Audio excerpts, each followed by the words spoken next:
എബ്രായ ലേഖനം 3-ാം അധ്യായം 1-ാമത്തെ വാക്യം. അതുകൊണ്ട് വിശുദ്ധ സഹോദരന്മാരെ, സ്വർഗീയ വിളിക്ക് ഓഹരിക്കാരായുള്ളവരെ, നാം സ്വീകരിച്ചു പറയുന്ന അപ്പോസ്തലനും മഹാപുരോഹിതനുമായിരിക്കുന്ന യേശുവിനെ ശ്രദ്ധിച്ചു നോക്കുവിൻ. യേശുവിനെ അപ്പോസ്തലൻ എന്ന് പുതിയ നിയമത്തിൽ വിളിച്ചിരിക്കുന്ന ഏക ഭാഗം ഈ വാക്യമാണ്. അപ്പോസ്തലൻ എന്നതിന് അയക്കപ്പെട്ടവൻ എന്നാണ് അർത്ഥം. സ്വർഗത്തിൽ നിന്നും ഭൂമിയിലേക്ക് ദൈവത്താൽ അയക്കപ്പെട്ടവനാണ് യേശു ക്രിസ്തു. പിതാവിനാൽ അയക്കപ്പെട്ട ദൈവത്തിന്റെ ഒടുവിലത്തെ സന്ദേശവാഹകനാണ് നമ്മുടെ കർത്താവായ യേശു. അപ്പോസ്തലൻ എന്ന നിലയിൽ യേശു ദൈവിക സന്ദേശം മനുഷ്യരോട് അറിയിച്ചു. ഇവിടെ യേശുവിനെ അപ്പോസ്തലൻ എന്നും മഹാപുരോഹിതൻ എന്നും പറഞ്ഞിരിക്കുന്നു.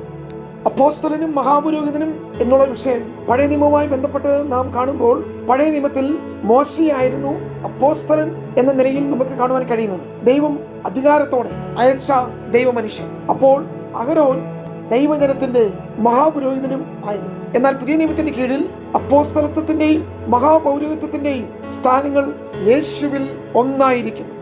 ഈ ഭാഗത്തിൽ മോശയേക്കാൾ ഉന്നതനായ യേശുവിന്റെ ശുശ്രൂഷയെ അപ്പോസ്തലൻ എന്ന രീതിയിൽ ഇവിടെ വെളിപ്പെടുത്തുകയാണ്. മോശ ചെയ്ത അപ്പോസ്തലിക ശുശ്രൂഷ ജനത്തെ വീണ്ടെടുത്തു, അല്ലെങ്കിൽ മിസ്രൈമിലേക്ക് ചെന്ന് ജനത്തെ വിടുവിച്ച് പുറത്തു കൊണ്ടുവന്നു. അപ്പോസ്തലൻ അയക്കപ്പെട്ടവനാണ്. ദൈവം നൽകിയ നിയോഗമായി ഫറവോന്റെ കൊട്ടാരത്തിൽ പോയി നൂറ്റാണ്ടുകളായിട്ടുള്ള ഫറവോന്റെ ബന്ധനങ്ങളെ, ദൈവജനത്തെ പുറത്തുവിടാതിരുന്ന, അടിമത്തത്തിൽ തളച്ചിട്ടിരുന്ന മിസ്രൈമിലെ ബന്ധനങ്ങളെ തകർത്ത് ജനത്തെ വിടുവിച്ച് സ്വാതന്ത്ര്യത്തിലേക്ക് പുറത്തു കൊണ്ടുവന്നു. അതായിരുന്നു മോശ ചെയ്ത അപ്പോസ്തലിക ശുശ്രൂഷ. പക്ഷെ ഇവിടെ പറയുന്നത് യേശു മോശയേക്കാൾ ഉന്നതനാണ്. തന്റെ അപ്പോസ്തലിക ശുശ്രൂഷ മോശ ജനത്തെ വിടുവിച്ചു, പക്ഷെ കനാനിൽ കൊണ്ടെത്തിച്ചു. മോശ ഫറവോനെ ന്യായം വിധിച്ചു.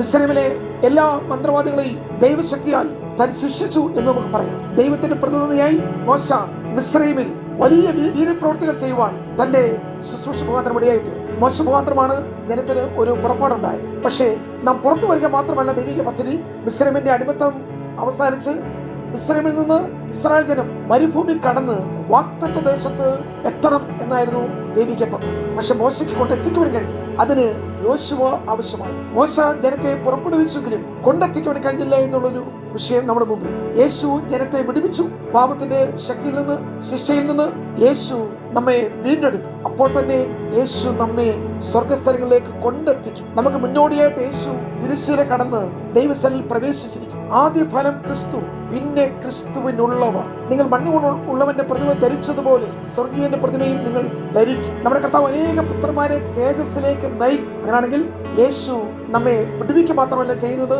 സ്വർഗസ്ഥലങ്ങളിൽ കൊണ്ട് എത്തിക്കുവാൻ ഏറ്റവും ഒരു വാഗ്ദത്തം, ഞാൻ ഇരിക്കുന്നിടത്ത് നിങ്ങളെ ഇരുത്തും. അതുകൊണ്ടാണ് കർത്താവ് ഇന്ന് നമുക്ക് വേണ്ടി പക്ഷപാതം ചെയ്യുന്നത്. അതുകൊണ്ടാണ് യേശുവിനെ മഹാപുരോഹിതൻ എന്നിവിടെ പറയുന്നത്. നമ്മുടെ മഹാപുരോഹിതനായ യേശു സ്വർഗത്തിലേക്ക് മടങ്ങിപ്പോയി ഇന്ന് മനുഷ്യരുടെ പ്രതിനിധിയായി ദൈവ മുമ്പാകെ മധ്യസ്ഥത ചെയ്യുന്നു. മഹാപുരോഹിതനായ ഈ യേശുവിനെ ശ്രദ്ധിച്ച് നോക്കുന്നതിനാൽ നമ്മെ വിശ്വാസത്തിൽ ഉറപ്പിക്കുകയും നമ്മുടെ പ്രത്യാശ പൂർണ്ണമാകുകയും ചെയ്യുന്നു. അതുകൊണ്ട് ഞാൻ ഇതൊന്ന് വ്യക്തമാക്കട്ടെ.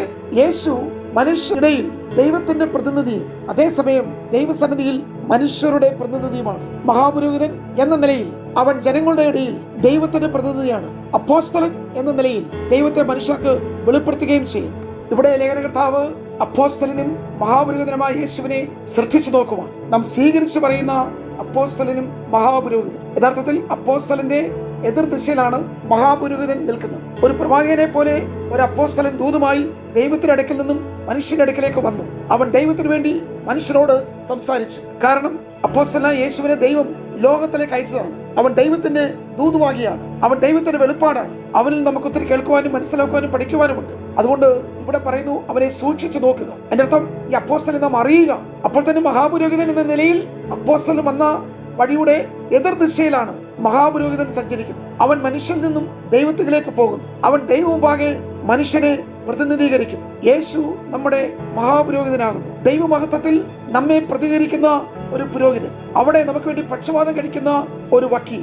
അവിടെ യേശു നമുക്ക് വേണ്ടി നമ്മുടെ ഭാഗം ദൈവമുമ്പാകെ വാദിച്ചുകൊണ്ടിരിക്കുന്നു. നമുക്ക് അനുകൂലമായി നീതി നടത്തുന്നു. നമ്മുടെ ന്യായം ദൈവസ്ഥലിൽ തെളിയിക്കുവാൻ നമുക്ക് അനുകൂലമായി എല്ലാ കാര്യങ്ങളും ദൈവമുമ്പാകെ, പിതാവിന്റെ മുമ്പാകെ നിരത്തി വെക്കുന്ന ഒരു നല്ല മഹാപുരോഹിതൻ. പ്രിയമുള്ളവരെ, അതുകൊണ്ട് നമ്മുടെ എല്ലാ വിചാരങ്ങളെയും വികാരങ്ങളെയും എല്ലാം യേശു നന്നായി അറിയുന്നു. നമ്മുടെ ചിന്തകളെയും നമ്മുടെ മനോഭാവങ്ങളെയും നാം ആയിരിക്കുന്ന അവസ്ഥകളൊക്കെ മറ്റുള്ളവർ മനസ്സിലാക്കുവാൻ പ്രയാസമായിരിക്കും. വളരെ ആത്മാർത്ഥത്തോടുകൂടി നാം സംസാരിക്കുന്ന വിഷയങ്ങൾ പോലും മറ്റുള്ളവർ തെറ്റിദ്ധരിച്ചു എന്ന് വന്നേക്കാം. എന്നാൽ നമ്മുടെ രഹസ്യവും പരസ്യമായ വിഷയങ്ങളെ ഉള്ളതുപോലെ അറിയുന്ന കർത്താവ്, നമ്മുടെ ചിന്തകളെയും നിലവുകളെയും അറിയുന്ന കർത്താവ്, നമ്മുടെ ഹൃദയ അന്തർഭാഗത്തൂടെ കടന്നു പോകുന്ന നെടുവീർപ്പുകളെയും ഞരക്കങ്ങളെയും അറിയുന്ന നമ്മുടെ കർത്താവ് ഇന്ന് ദൈവസന്നിധിയിൽ നമുക്ക് ഓരോരുത്തർക്കും വേണ്ടി അവിടെ തന്റെ ശുശ്രൂഷയിൽ നമുക്ക് വേണ്ടി, നമ്മുടെ നിലനിൽപ്പിന് വേണ്ടി, നമ്മുടെ സ്ഥാനീയതയ്ക്ക് വേണ്ടി, നമ്മുടെ പുരോഗതിക്ക് വേണ്ടി, നമ്മുടെ വളർച്ചയ്ക്ക് വേണ്ടി നമ്മെ ദൈവസ്ഥ നിലനിർത്തുവാൻ കർത്താവ് ദൈവസ്ഥ കടിക്കുന്ന പക്ഷപാതം, മധ്യസ്ഥത, കാര്യസ്ഥനായി അവിടെ എനിക്ക് അനുകൂലമായി എല്ലാ കാര്യങ്ങളും നേടിയെടുക്കുവാൻ മോശയ്ക്ക് കഴിയാത്തത് യേശു ഇന്ന്